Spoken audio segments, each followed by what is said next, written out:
এই জায়গা থেকে একটা কথা, আল্লাহ পাক রব্বুল আলামিন মানুষ যখন মৃত্যুবরণ করে, অনেকে প্রশ্ন করতেছে, প্রশ্ন করে কবরে যখন ইজা উজিয়াল মাইয়িতু ফি কবরি জাল মালাকান ফায়ুলিসানহি ফায়াকুলান লাহু মান রাব্বুকা ফায়াকুলু রাব্বি আল্লাহ।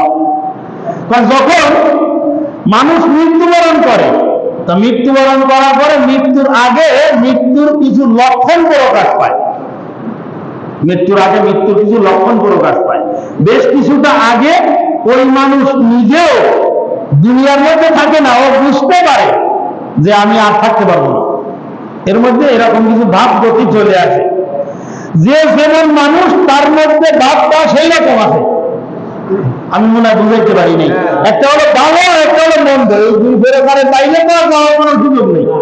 তো এই দুই প্রকারের মধ্যে যে ভালো, তার মধ্যে ভালো লক্ষণগুলো দেখা যায়, যে বেকায়দা, তার মধ্যে বেকায়দা লক্ষণগুলো দেখা যায়। এখন মানুষ মৃত্যুবরণ করার পরে এখানে একটা কথা বলে যাই, অনেক জায়গায় ম্যাক্সিমাম জায়গাটা ভুল হয়ে যায়, ভুল করে ফেলি আমরা। মানুষ যখন মারা যায় সঙ্গে সঙ্গে তার হাত পা অঙ্গ প্রত্যঙ্গগুলো সোজা করে দিতে হয়, এটা খেয়াল রাখবে।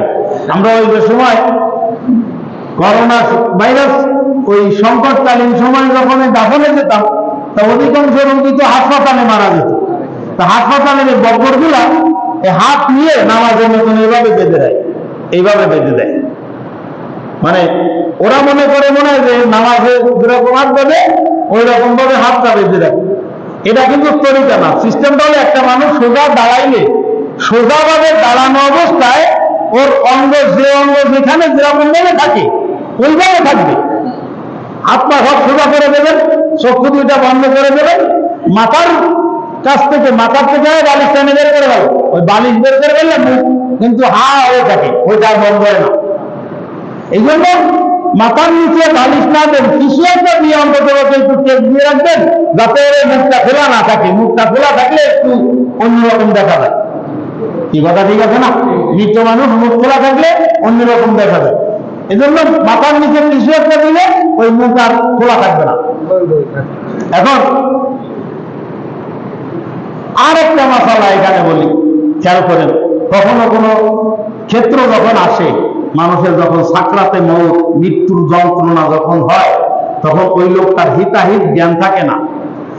ওই লোকটার পাশে বসে কালেমার তালকিন করার ক্ষেত্রে যে ইমাম নিয়ে যেন আব্বা মৃত্যুবরণ করে, এই জন্য ছেলেপেলেরা আব্বা পড়ো, আলহামদুলিল্লাহ, আব্বা পড়ো, আব্বা পড়ো, এরকম করে আব্বা পড়ো জোর জুলুম করে পড়ানোর চেষ্টা করা যাবে না। কারণ তার যে যন্ত্রণা হইতেছে, অহুদ পাহাড়, আমার নবী বলতেছেন যে আজরাইল শুধু দুইটা হাত রাখছে বুকের উপরে। আল্লাহ নবী বলতেছেন, জিবরাইল এই দুইটা হাত তোমার বুকের উপরে রাখছো, আমার মনে হইতেছে যেন গোটা অহুদ পাহাড় বুকের উপরে চাপাই দেওয়া হয়েছে। আল্লাহ নবীর ক্ষেত্রে যদি পরিস্থিতি এরকমটা হয়, তাইলে আপনার আর আমার অবস্থা তো কল্পনা করা যায় না। এই জায়গায় ওই যে মুসিবতের মধ্যে আছে, এই মুসিবতের সময় আপনি বারবার যদি আব্বা পড়ো, আব্বা পড়ো, ওই সময় আল্লাহ না করুন, শয়তান তো অবশ্যই ব্যস্ত যে এর মুখ থেকে কোনো কুফুরি কালাম, এর মুখ থেকে কোনো শয়তানি কথা বের করে দেওয়া, যাতে করে ইমান নিয়ে মরতে না পারে। এর জন্য শয়তান তৎপর না? শয়তান তো তৎপর। আমাদের সমাজের মধ্যে একটা রসুম আছে, আর একটা কথায় কথা আছে, না বললে কম থেকে যায়।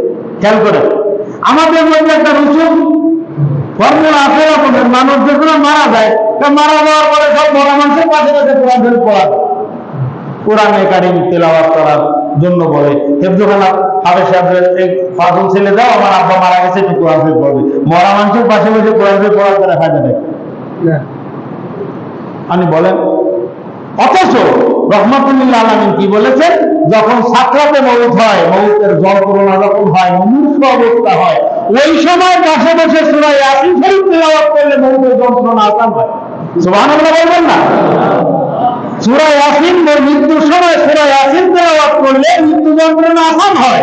কোরআনে কারীম তেলাওয়াত করার দরকার ওই সময়, তো ওই সময় না করে, ওই সময় সব মানে সন্তান আমি সব পাগল হয়ে গেছে, একদম এদিক ওদিক দৌড়দৌড়ি করতেছে, যে কোরআন শরীফ পড়তে যে পারে সেও যে বসে ওখানে পড়বে সেরকম দেখা যায় না। অথচ মৃত্যুবরণ করার পরে দেশের চলে গেছে, আগের বছর মাথার কাছে ভাইয়ের কাছে ধরাই দিয়ে ওইখানে বসে যে সবাই মিলে একটু কোরআন শরীফ পড়ো। তো ওই সময় কোরআন শরীফ পড়লে যে পড়তেছে তার ফায়দা হয়, যে মারা গেছে ওর কিছু ফায়দা হয়, তো আমার আমল আখলাক হিসাব নিকাশ লেখালেখি সব বন্ধ হয়ে গেছে, ওর অ্যাকাউন্ট ক্লোজ হয়ে গেছে না।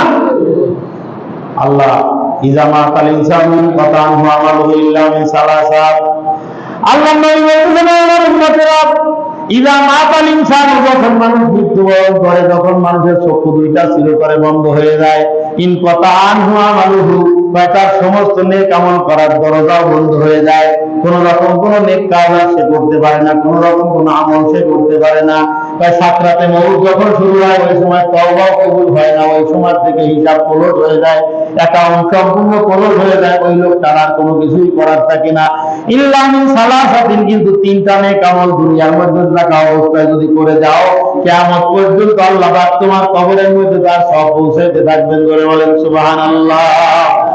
ইল্লা মিন সাদাকাতিন জারিয়াতিন, একটা হলো সদকা জারিয়া, আও ওয়ালাদিন সালিহিন ইয়াদউলা, তাই নেককার একটা সন্তান দুনিয়ার মধ্যে রেখে যাও, যেই সন্তান 5 ওয়াক্ত নামাজ পড়তে তোমার জন্য 2 ফোঁটা চোখের পানি ফেলে আল্লাহর দরবারে দরখাস্ত করবে, মাবুদ গো রব্বির হামহুমা কামা রাব্বায়ানি সগীরা, আমার আব্বার উপরে ওই রকম ভাবে আমার আব্বা আম্মার উপরে রহম করো, তাই যেই রকম ভাবে আমি ছোট থাকা অবস্থায় আমার আব্বা আম্মা আমার উপরে রহম করতে, তোমার জন্য একটু দোয়া করবে, 2 ফোঁটা চোখের পানি ফেলে তোমার জন্য দোয়া করবে, এইরকম একটা সন্তান দুনিয়ায় রেখে যাও। আওয়ালাদিন সালিহিন ইয়াদউলাহু, এটা তোমার জন্য সন্তান না, তোমার জন্য একটা সম্পদ, একটা সম্পদ, 50 সম্পদ এটা। আর ইলমিন ইউনতাফাউ বিহি, অথবা যে পরিমাণ ইলম শিখে ইলমের দ্বারা উপকৃত হতে পারছি, এটাও তোমার জন্য একটা সম্পদে পরিণত হয়ে যাবে। আল্লাহ পাকের শুকরিয়া, আমার উস্তাদরা আমাকে পড়াইছেন, আমি আমার ছাত্রদেরকে পড়াচ্ছি, আর খুশির প্রকাশের জন্য বলতেছি, আল্লাহ পাকের নিয়ামতে শুকরিয়া আদায় করার জন্য বলতেছি, আমারও প্রচুর পরিমাণে ছাত্র আল্লাহ পাকের ইচ্ছায় 15 বছরের মধ্যে তৈরি হয়ে গেছে, যারা আমার মতো, তারাও হাদিসের খেদমত করতেছে, হাদিসের কিতাব পড়াচ্ছে।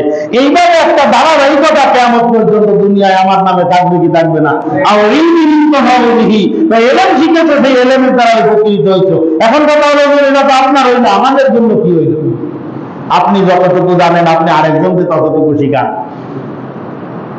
সূরা ফাতিহা আপনি জানেন, আপনি আপনার আরেকজনকে শিখান, মস্ত করাই দেন। আপনি একটা মাসালা শিখেছেন, সেটা আরেকজনকে আপনি শিখাই দেন, তাহলে এইভাবে তাকেও বলেন আরেকজনকে শিখাই দিতে। এইভাবে আপনার জন্য একটা ধারাবাহিকতা থাকবে, যতটুকু জানেন ততটুকু মানেন, এর দ্বারা আপনি ওই ফায়দাটা পাবেন। আমি বলতেছিলাম, মরা মানুষের পাশে বসে কোরআন শরীফ পড়ার দ্বারা ফায়দা নেই, ফায়দা হলো মুমূর্ষু অবস্থায় পাশে বসে সূরা ইয়াসিন তিলাওয়াত করা। আমার এই 2 চোখ দিয়ে দেখা আছে, আমার দাদি মানে আমার আব্বার ফুফু আমাদের বাড়িতে থাকতেন, জুমার দিন মারা গেছিলেন, এরকম জুমার নামাজের পরে আমি মাদ্রাসায় চলে যাব, শিক্ষক হয়েছি তখন আমি 2 বছর মাত্র, বাগেরহাট বড়গড়ি মাদ্রাসায় শীতলমারি, ওইখানে শিক্ষকতা করতাম। আমি চলে যাব জুমার নামাজের পরে, পায়জামা পরে খাবার খাইতে গেছি, এর মধ্যে আমার মা বলতেছে তোর বুকের অবস্থা মনে হয় ভালো না।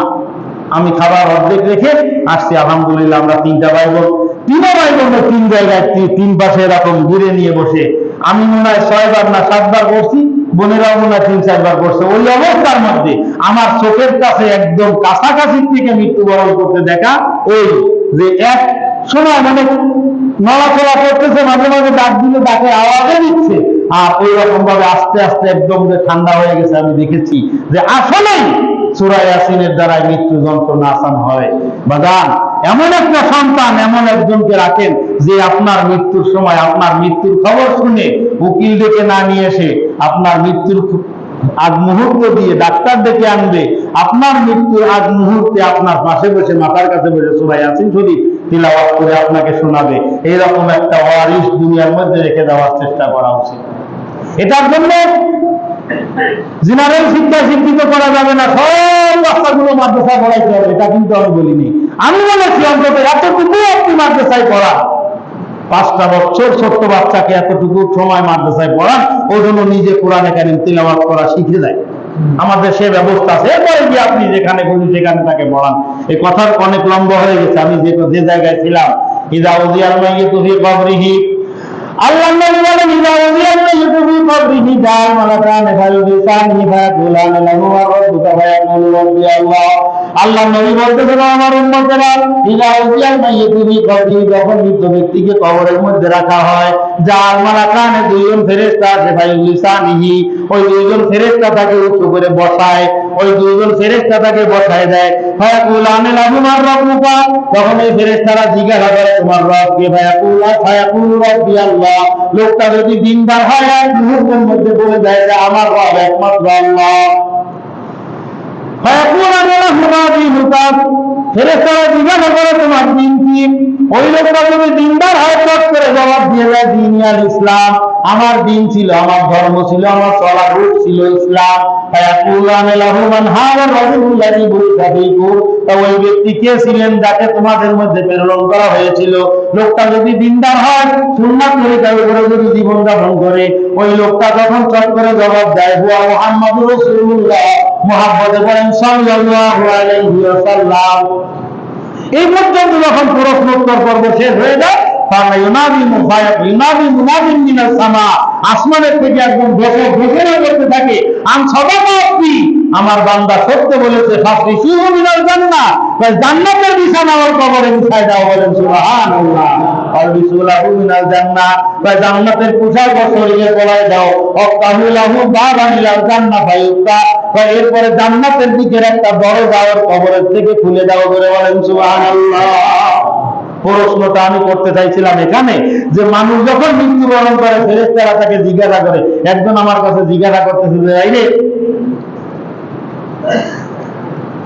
অনেক মানুষ আছে মৃত্যুবরণ করেছে কবর নসিবে হয় নাই, আছে না? নাই এরকম? নদীতে ডুবে মারা গেছে, মাছে খেয়ে ফেলেছে, জঙ্গলে গেছিল বাঘে খেয়ে ফেলেছে, আগুন লেগে ভস্মীভূত হয়ে গেছে, কবর দেওয়া যায় নাই। তাহলে কবরের মধ্যে যে জিজ্ঞাসাবাদটা হবে, এই জিজ্ঞাসাবাদটা হবে কি হবে?